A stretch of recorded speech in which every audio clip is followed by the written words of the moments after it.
Coming up on We Talk News this week, Twitter and Google ease restrictions for commercial messaging for cannabis, hemp-derived CBD products, and that's the first time that's ever happened. A Senate committee approves a cannabis standalone bill allowing the Veterans Administration to research the plant medicinal impact on PTSD and other ailments for veterans. Also, in our nation's capital, New York Senator Chuck Schumer meets with Republicans to figure out what compromises are necessary for a bipartisan cannabis reform bill to move through the Senate. And an unlicensed cannabis store just 300 feet from City Hall in New York blatantly continues to operate and sell product despite promises from law enforcement to continue to assess fines, and now they're going after the owners of that building. Yes, it's the wild, wild west in the Big Apple on the streets of Manhattan. All that and more on We Talk News with Elena Pinto. Next.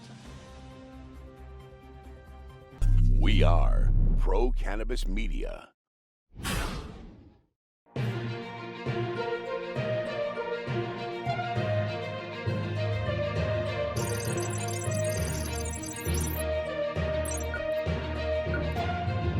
Hi, everyone. Welcome to another edition of We Talk News. I'm Elena Pinto. There's been a major change in restrictions on cannabis advertising. Two of the biggest social media platforms, Twitter and Google, have softened their policies on advertising CBD products and also THC products. AdCan first reported these changes, and Twitter guidelines will still be subject to pre-approval by their internal content review group. And up until now, only topical CBD products were allowed. Well, now there are still some limitations, like targeting messages to people over 21, and there can be no sale of THC products and informational ads for licensed companies operating in legal states. Well, now you know why Elon Musk, the new owner of Twitter, sent out a teaser tweet of the numbers 420 last week. That was viewed over 75 million times and picked up over 500,000 likes before this announcement was even made. Now let's talk about Google. Their new policy will allow the promotion of FDA-approved pharmaceuticals containing CBD or cannabidiol. This will allow topical hemp-derived CBD products with less than 0.3% THC to be marketed. All messages, though, have to be approved by Legit Script, a company dedicated to screening internet messages.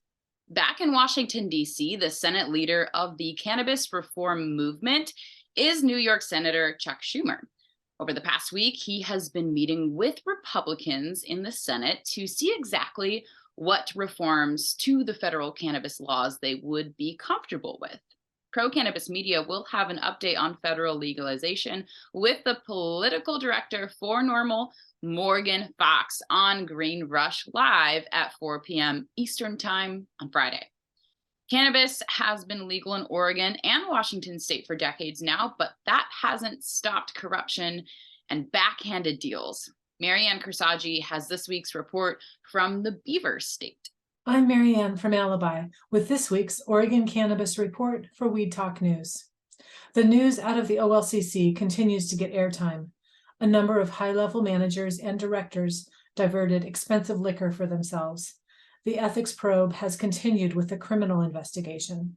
The governor has appointed Chris Prinz as interim director. We'll see what changes he makes. And Oregon's legislature is once again considering increasing cannabis sales taxes, which would punish an already struggling industry and create incentives for customers to flock to the unregulated market for their product. And finally, the previously reported recall of vapes sold under the Firefly Extracts and Smoke Right Wellness brands has been expanded. These vapes include artificially derived cannabinoids, which are prohibited under Oregon law. And Firefly Extracts has gone out of business. So not sure if it was because of the recall or if they were already in trouble, but they are out of the market. That'll do it for the Oregon Report this week. I'm Marianne with Alibi for We Talk News. The only state in New Zealand that has not legalized the adult use of cannabis yet is New Hampshire. That might be changing soon. A legislative committee submitted a new bipartisan plan to the House of Representatives in that state that would add cannabis jurisdiction to their state-run liquor program.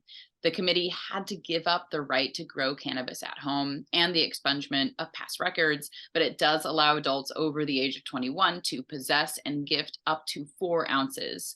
There would not be a sales tax, and this is New Hampshire, but there would be a 15% tax on cultivation.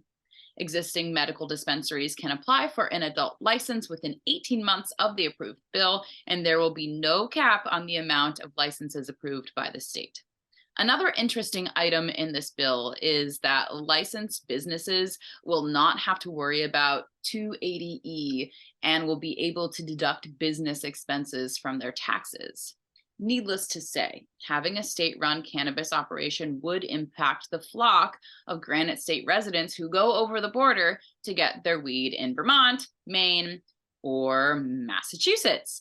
And with this week's Massachusetts report, here's PCM founder Jimmy Young. This is the Massachusetts Cannabis Report, brought to you by Holyoke Cannabis. I'm Jimmy Young reporting for Weed Talk News. Now, you might remember that during the pandemic that medical dispensaries were allowed to stay open and curbside pickup became the staple for many patients. Former Governor Charlie Baker denied curbside pickup for adult use, but kept that open for medical patients. Now, the Cannabis Control Commission is extending curbside pickup for the medical cannabis patient community. They also are going to continue to allow virtual appointments with doctors to approve or renew your medical card. Now, while there was quite a run on medical cards during the pandemic, the total number of patients now in the Commonwealth is down to 96,000 people. It was at over 160,000 people.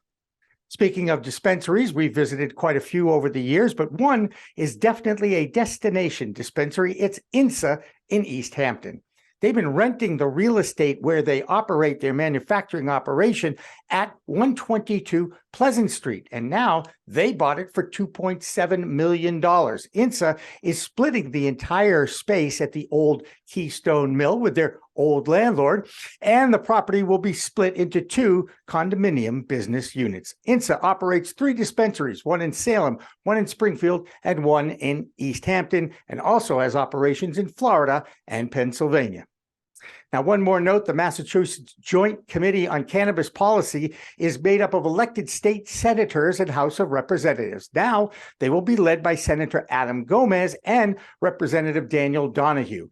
That will do it for this week's Bay State Cannabis Report, brought to you by Holyoke Cannabis. I'm Jimmy Young reporting for Weed Talk News. Bay State Cannabis Report is supported by Holyoke Cannabis, Holyoke's finest cannabis recreational experience.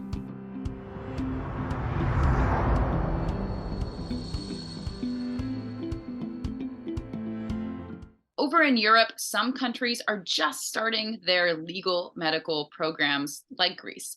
But the big story is that Amsterdam has banned consumption in their red light district. Lex Pelger has more from France. I'm Lex Pelger from White Whale Creation with this week's European Cannabis Report for Weed Talk News. In Greece, the first ever pharmaceutical cannabis production plant has been opened in Corinth by the EU arm of the Israeli firm Tikkun Olam. The €40 million facility had an opening ceremony with leading politicians and the local Greek Orthodox priest. The plant will be able to produce cannabis in various pharmaceutical forms for export across the EU. In Norway, one of the most cautious European states on the cannabis issue, they had their very first public meeting to discuss medical cannabis. Bringing together a coalition of doctors, patients, politicians, and industry stakeholders, the meeting represented the very first steps towards reform. While the country officially legalized access to medical cannabis under very special circumstances in 2016, almost no patients can currently access the medicine, and even CBD is only available by prescription and in limited quantities. Patients report that doctors are hostile to even hearing about cannabis and will put them on a blacklist that limits them from other treatment options. According to a survey, over 75% of Norwegian patients acquire their medicine from the black market or grow it themselves. Hopefully, this first step will lead Norway to emulate their more tolerant neighbors like the Netherlands or Denmark. Speaking of the Netherlands, the historic red light district of Amsterdam will be banning the consumption of cannabis on the street. After a local campaign to improve livability, the new law goes into effect this May and will also restrict the availability of alcohol.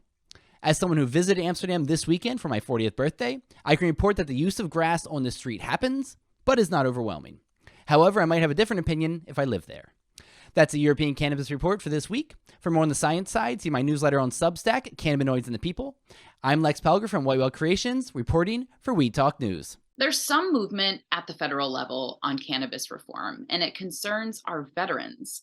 For the first time ever, a standalone proposal by a U.S. Senate committee has approved a bill for research and cannabis access to military veterans. The VA Medicinal Cannabis Research Act will now be able to study the therapeutic potential for cannabis with veterans who suffer from PTSD and chronic pain. That's been a long time coming. The Green Market Report's Deborah Borchardt is on assignment this week, so we turn to our man with his eye and his trading insight, too high on Wall Street's Doug Miller, for this week's Cannabis Stock Report. Hello, everyone. Doug Miller here from High on Wall Street with this week's Cannabis Stock Report for Weed Talk News. Today, we're going to discuss something different, ETFs. And if you're not familiar with an ETF, that's an exchange traded fund. And what they are a bundle of assets that you can buy and sell during regular trading hours. And they are generally in a particular sector or industry. So today we are going to go over the cannabis ETFs. And let's start with the stock ticker MJ. It is ETF MG Alternative Harvest. That one's curling up. Stock ticker POTX. It is Global X Cannabis ETF. That is curling up. And stock ticker TOKE. Cambria Cannabis ETF. That one's curling up. And when I see in a ETF, all of them starting to curl up, I know in that sector something's happening. So I'm keeping my eye on the cannabis sector and stocks because they look like they want to take a run. And so here's some ETFs. You can take a look at them.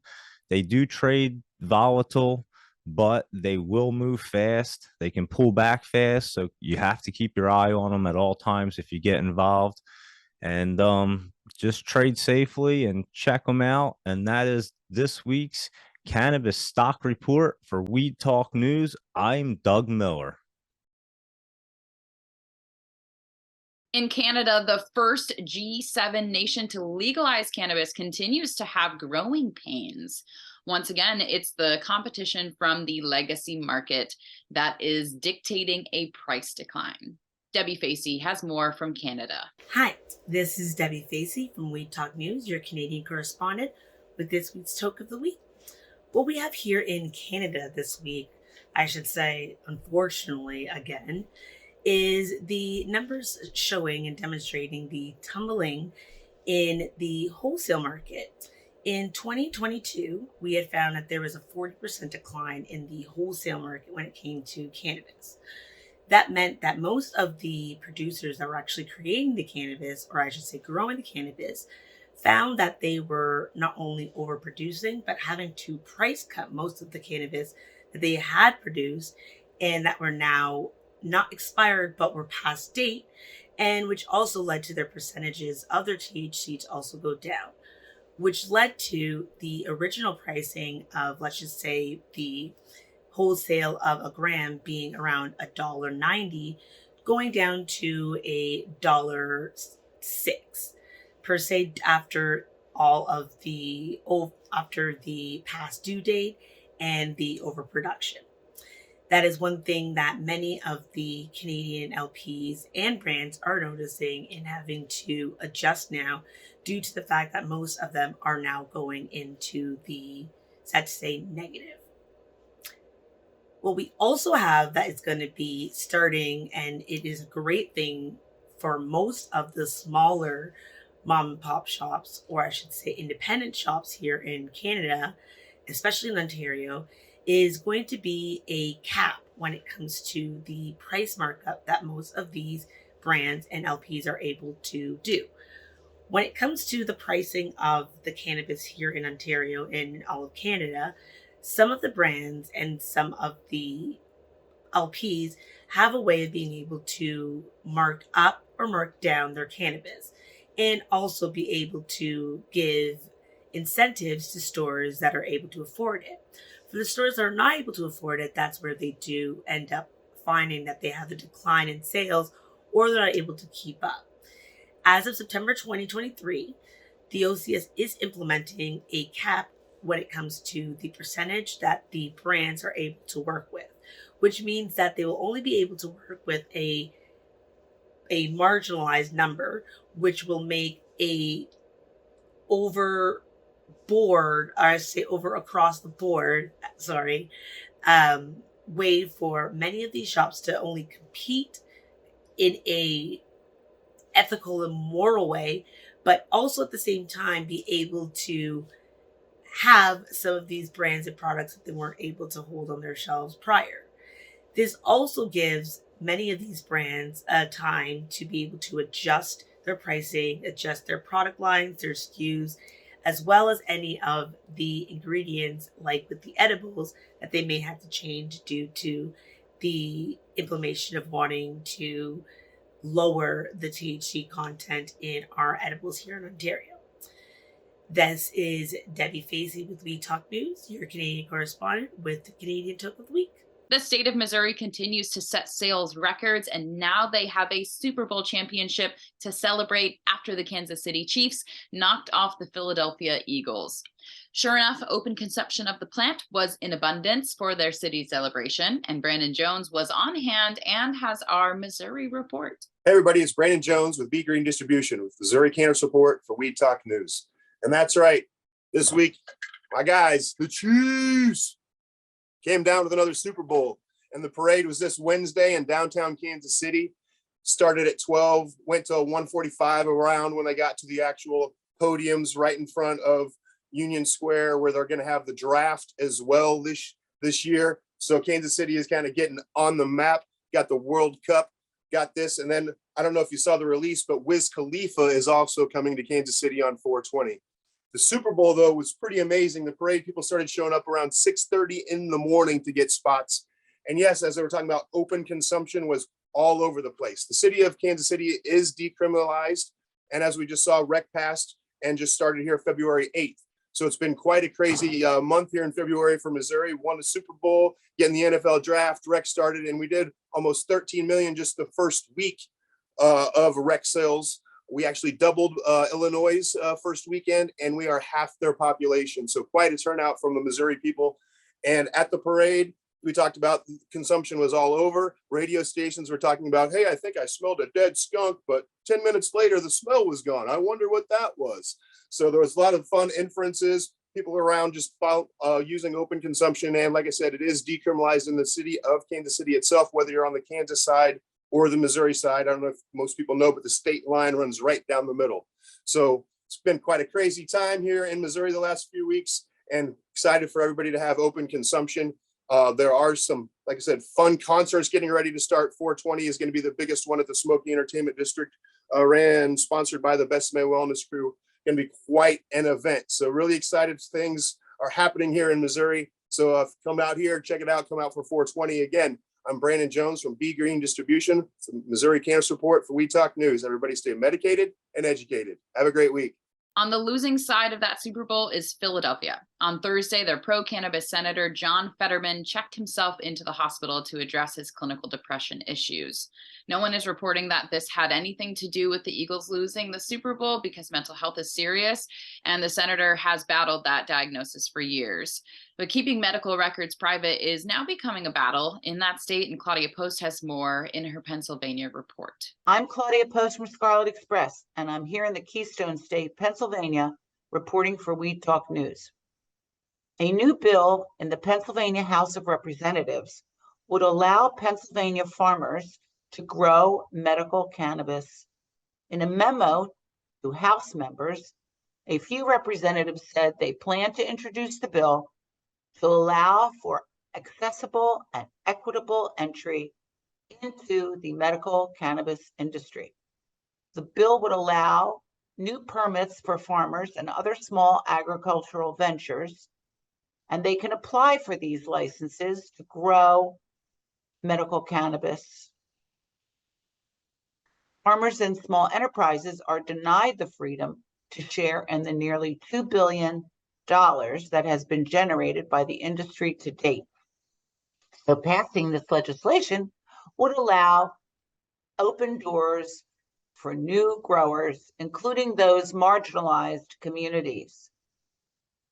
The Pennsylvania Department of Health is again suing Spotlight PA, which is a publication, in an attempt to keep information about how patients obtain a medical marijuana card, and they want to keep it secret from the public. This time, the health department does not want to reveal how often individual physicians approve patients for the medical program. The State Office of Open Records gave the health department 30 days to hand over relevant records. But the health department refused, and this month appealed to Commonwealth Court in an action that will likely delay access to the records for at least several months, if not permanently. Withholding that information makes it harder to understand how medical marijuana law is working. Data can point to successes, and it can also point to failures. And those are the things we need to understand through policy. And if we can't understand how the law is working by inspecting the data, it's very hard for lawmakers to advocate for change where necessary. As the legislative session picks up here in Pennsylvania, lawmakers are considering a host of changes to the state's cannabis laws that would expand who is eligible for medical marijuana and increase protections against DUI charges for patients. And the new Democratic majority in the State House is bringing full, fresh hope to advocates who want to see Pennsylvania join dozens of states where possessing a small amount of cannabis is legal or decriminalized. The 5 proposals to watch in this legislative section are overhauling the medical program, decriminalization, DUI protections, employment rules, and legalization. We are looking to bring rec into Pennsylvania. That's a wrap. I'm Claudia Post from Scarlet Express, and I'll be back next week to talk about what's hot and what's not in Pennsylvania. From Weed Talk News, have a fabulous week. There are now 5 cannabis adult use dispensaries in Burlington, Vermont alone, as that adult use market is starting to gain traction. Jessie Lynn Dolan has more from the Green Mountain State. I'm Jessie Lynn Dolan from Vermont Cannabis Nurses, and this is the Weed Talk News Vermont Report. Senator Sears and Rahm Hinsdale introduced a bill that proposes to lift the potency limits on cannabis products sold, while another bill from several Republicans calls to repeal the adult use market in its entirety.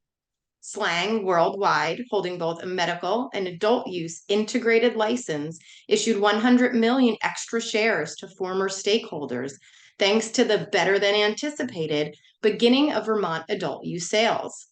Lastly, a thank you goes out to Graham Central Retailer in Montpelier for the most recent expungement clinic that was held on February 15th. That's the Vermont Report for Weed Talk News. I'm Vermont's cannabis nurse, Jessie Lynn Dolan. The Vermont Cannabis Report is supported by another Green Mountain business, Cannatrol, winner of High Times Best Dry Cure System. Check them out at cannatrols.com.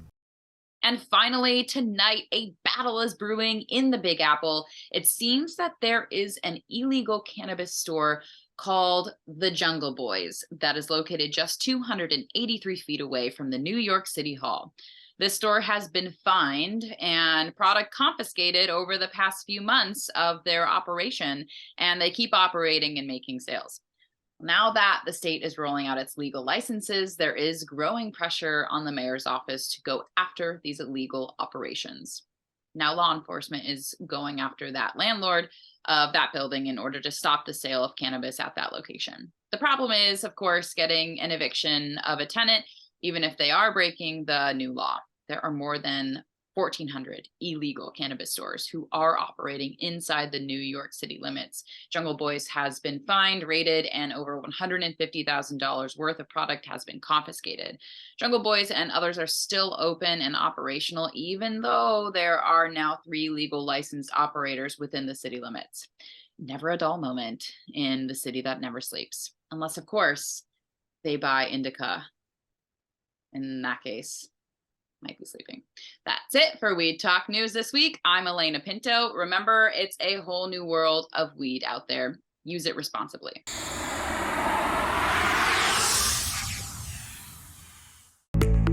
It's a whole new world of weed out there, isn't it? Everyone is learning new ways to titrate, ingest, consume, imbibe, and engage with this plant medicine we call cannabis. Hi, I'm Jimmy Young, the founder of Pro Cannabis Media and the host of In the Weeds, and once in a while, the really live business cannabis talk show we call Green Rush on Friday afternoons from 4 p.m. to 6 p.m. Eastern. Now let me tell you my cannabis story. You know, I've had 4 major surgeries in the past 23 years and suffer from osteoarthritis with a variety of metal parts in my body and one on deck. Now, thanks to those chronic pain issues, I've been a medical patient in Massachusetts for almost 10 years now. I remember my first trip to a dispensary just outside of Boston, and I told the bud tender I didn't want to smoke it anymore, so I tried edibles, then tinctures, then vaping, and now, if I'm going to smoke, I only use the Weedgets filtration system. What? The Weedgets.com, Weedgets, that's weed, W-E-E-D, G-E-T-S.com, is where you'll find the planet's coolest product that cools the smoke from everyone's favorite flower. Now, the guy that started this was a pretty good medical device manufacturer, and he created this maze pipe that cools the smoking process from 1,300 degrees Fahrenheit upon inflammation down to just 90 degrees when it reaches your mouth. That's right, 1,300 down to 90. That's why this maze pipe is amazing. So here's how it works. You start with that glass bowl, you flame on, and then you inhale nice and smooth so the smoke goes through 3 different filtration and cooling systems. Now, if pre-rolls is your thing, you can use the Weedgets filter that a pre-roll fits into perfectly. That's right, or even a chillum. The more filters, the smoother the draw. Best of all is the price. You can get all this, or one or the other, for just a few bucks. It'll cool your smoke and you'll give your lungs a break. Now, add in the code of PCMTV and you get 15% off. So just go to Weedgets.com and check out the best way to enjoy a cooler smoke with less coughing and hacking and more peace of mind. All that resin and tar is collected in the polyurethane filters that are easy to clean with soap, water, and a few Q-tips. Your lungs will thank you, and so will I.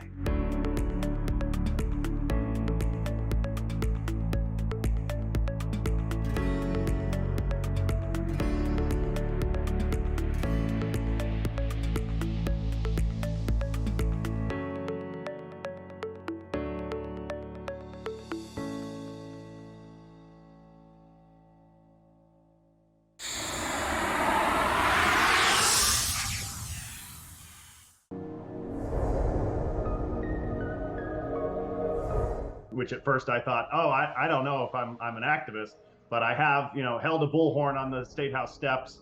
I have frequently testified before the Cannabis Control Commission in the state legislature, and I'm not, shy about criticizing where I see, mistakes being made. So yeah, I think that's what differentiates me, just an appreciation for the plant. And then also I'm a cannabis entrepreneur myself. I've started businesses, so I've lived that entrepreneurial journey. I know how hard it is. It is absolutely a marathon, not a sprint. So I think that, I'm in the game, not just on the sidelines.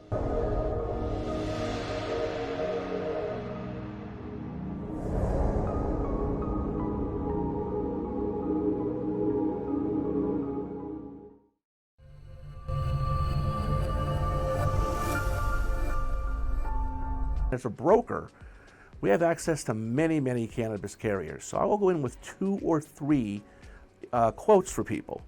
The quotes might be $20,000 for one, $22,000 for another, $17,500 for another. Pretty close among the 3. What I tell people is it's not the pricing, it's what's included and not included, meaning exclusions.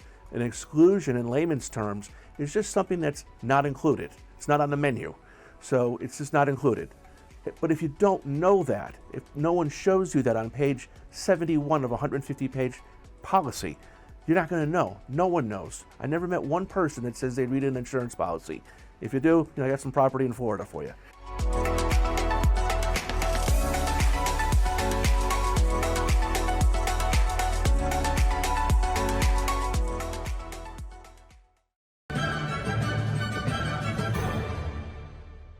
Weed Talk and In the Weeds are two productions of Pro Cannabis Media supported by Revolutionary Clinics, one of the top medical cannabis dispensaries in the Massachusetts area, now with 3 locations in Greater Boston, 2 in Cambridge and 1 on Broadway in Somerville.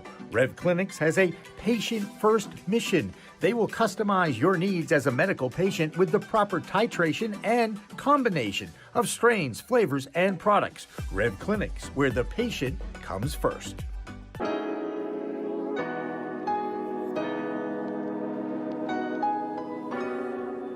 So the reality of the matter is, big banks and small banks are going to be different in a lot of ways. And they're both going to have their advantages and disadvantages. For a business like cannabis, you really have to have an integral knowledge of that business and a real granular knowledge of that business and the players involved in it. And that's why if you look at the banks that are successful to play in this space in Massachusetts, they are smaller banks that are very heavy, intensified personal touch, human communication, where you don't get a lot of that with the bigger banks.